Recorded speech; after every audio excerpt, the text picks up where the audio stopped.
Hello students, welcome back to my channel. Let's continue with the class 10 chapter electricity.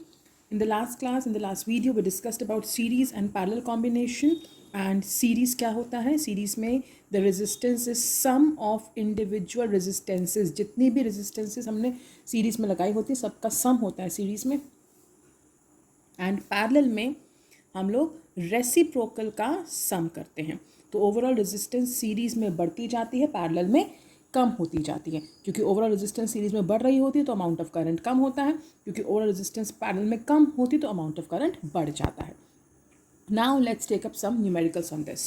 Suppose मेरे पास एक circuit है.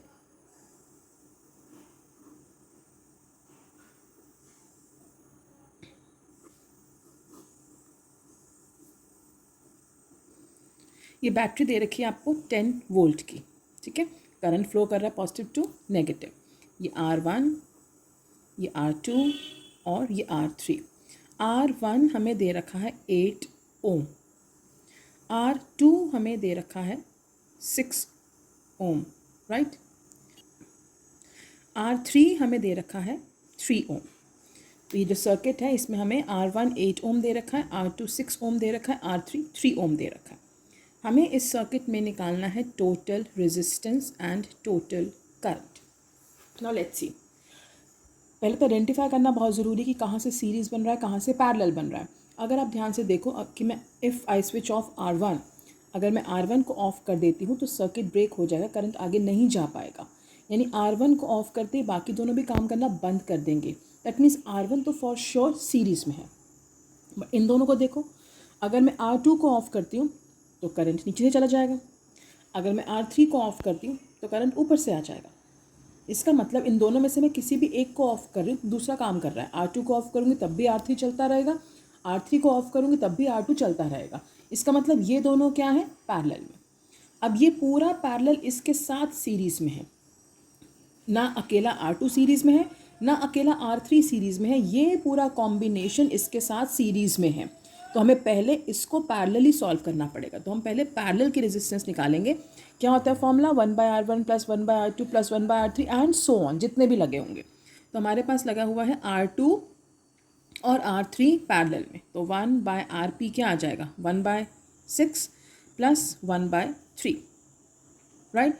LCM 6 1 पे जाएगा, यहाँ पे 2 पे जाएगा. तो ये कितना हो जाएगा, 3/6 1/2. Now you don't forget to make it reciprocal in the end. तो पैरेलल में रेजिस्टेंस कितनी आ जाएगी, 2 ओम. तो ये पूरा सिंप्लीफाई होकर 2 ओम बन गया. अब ये पूरा R1 के साथ सीरीज में है.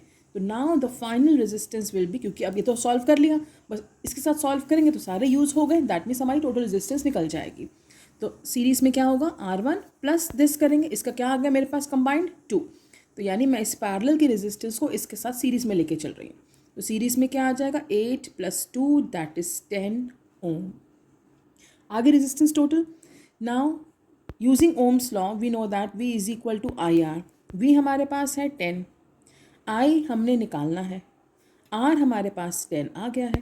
तो I कितना हो जाएगा, 10/10 दैट इज़ 1 एम्पेयर. तो पूरे सर्किट में टोटल करंट कितना फ्लो कर रहा है, 1 एम्पेयर. अब इसको ना एक स्टेप फर्दर भी ले जा सकते हैं. टीचर्स बोल सकती हैं कि R1 पे कितना पोटेंशियल डिफरेंस है वो बताओ. ठीक है, अब इतना पता है कि ये दोनों सीरीज़ में है. ठीक है ना, सीरीज़ में करंट क्या रहता है, सेम. तो टोटल करंट 1 एम्पेयर है, तो इसके पास भी 1 एम्पेयर आ रहा होगा और इस पूरे के पास भी 1 एम्पेयर आ रहा होगा. वो अलग बात है कि इसमें 2 पार्ट्स पैरेलल में तो अपना अपना अलग अलग ले लेंगे, बट ये एज सच क्या है, सीरीज़ में. तो इसके पास भी 1 एम्पेयर, इस पूरे के पास भी 1 एम्पेयर. तो मुझे R1 का पोटेंशियल डिफरेंस निकालना है. V = IR. V हमने निकालना है. R1 पे करंट कितना है, 1. R1 की रेजिस्टेंस कितनी है, 8. तो वोल्टेज कितना आ जाएगा, 8 वोल्ट. तो इस टोटल वोल्ट में से 10 वोल्ट में से 8 वोल्ट किसके पास जा रहा है, R1 के पास, right. So this is how you solve the questions. Let's take some more. चलिए, हमें एक क्वेश्चन में बोला है कि we have a few resistors और हर किसी की रेजिस्टेंस 176 ओम है. कितने हैं हमें ये नहीं पता, बस इतना पता है कि सबकी रेजिस्टेंस 176 ओम है. इन सबको हमने लगाया पैरेलल में तो 220 वोल्ट पे 5 एम्पेयर का करंट फ्लो कर रहा है। तो हमें ये बताना है कि ऐसे कितने रेजिस्टर्स हमने लगाए। क्या बोला क्वेश्चन में, that you have a number of 176 ohm resistors which are connected in parallel and a current of 5 ampere flows across a potential difference of 220 volt. You have to find the number of resistors. कितने हमने 176 ओम के resistors लगाए। अब logic क्या है कि इन सबको जब हमने पैरेलल में लगाया तो कुछ तो रेजिस्टेंस आई होगी और उसी रेजिस्टेंस से ये 5 एम्पेयर का करंट फ्लो कर रहा है, राइट। यही बोला है ना कि हमने पैरेलल में लगाया तो इतना करंट फ्लो कर रहा है, यानी जितने भी ये रेजिस्टर्स थे पैरेलल में उनकी जो इफेक्टिव रेजिस्टेंस थी, टोटल रेजिस्टेंस थी, उसी से 5 एम्पेयर करंट फ्लो कर रहा है। Let's first of all find कि वो टोटल रेजिस्टेंस है कितनी। V है मेरे पास, I है मेरे पास, तो मैं निकाल लूँगी R 220/5 दैट इज़ 44 ओम। यानी कि इन सबको पैरेलल में लगाने के बाद टोटल रेजिस्टेंस कितनी बन रही है, 44 ओम। तो मुझे ये बताना है कि ऐसे कितने रेजिस्टर्स पैरेलल में लगे हैं ताकि 44 ओम बन जाए। Now what is the formula for parallel, 1/Rp is 1/R1 plus 1/R2 plus 1/R3 and so on. जितने भी लगे हुए हैं पैरेलल में, हमें तो नहीं पता, हमने तो 3 के लिए देखा था बस, ठीक है ना। तो रेजिस्टेंस कितनी आ गई है पैरेलल में, 44। हर रेजिस्टेंस 176 ओम का है, every resistor is of 176 ohm. तो let the number of resistors be n। तो ऐसे हमने n अप्लायंसेस पैरेलल में लगा ली, राइट। तो अब एलसीएम क्या हो जाएगा यहाँ पे, 176 1 + 1 + 1 अप टू n कितना हो जाएगा n, 1 + 1 + 1 अप टू 5 कितना हो जाएगा 5, 1 + 1 + 1 + 1 अप टू 10 कितना हो जाएगा 10, ऐसी 1 + 1 + 1 अप टू n कितना हो जाएगा n। नाउ 176 ऊपर जाएगा तो n कितना आ जाएगा 176/44 दैट इज़ 4। तो हमने ऐसे 4 रेजिस्टर्स पैरेलल में लगाए हैं, तो 220 वोल्ट पे 5 एम्पेयर करंट फ्लो कर रहा है। क्लियर। चलिए let's take one more question. हमारे पास एक वायर है, राइट। इसकी रेजिस्टेंस हमें दे रखी है R1, ठीक है। इस वायर को हमने 5 इक्वल पार्ट्स में कट कर दिया, ठीक है। अब इन पांचों पार्ट्स को हमने पैरेलल में लगा दिया। अब हमें बताना है कि जो पैरेलल में रेजिस्टेंस होगी R2 वो कितनी होगी। बेसिकली मुझे क्वेश्चन में बोला है कि R2 और R1 का हमें रेशो देना है, ठीक है। क्या बोला क्वेश्चन में कि एक वायर है, उसको हमने 5 इक्वल पार्ट्स में कट कर दिया और पांचों पार्ट्स को हमने पैरेलल में लगा दिया to obtain a resistance of R2 in parallel. आपको R2 और R1 का रेशो देना है।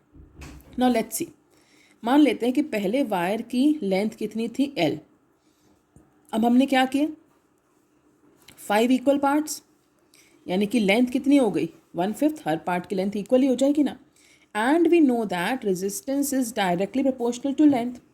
तो हर अप्लायंस हर पार्ट की न्यू रेजिस्टेंस कितनी हो जाएगी R1/5।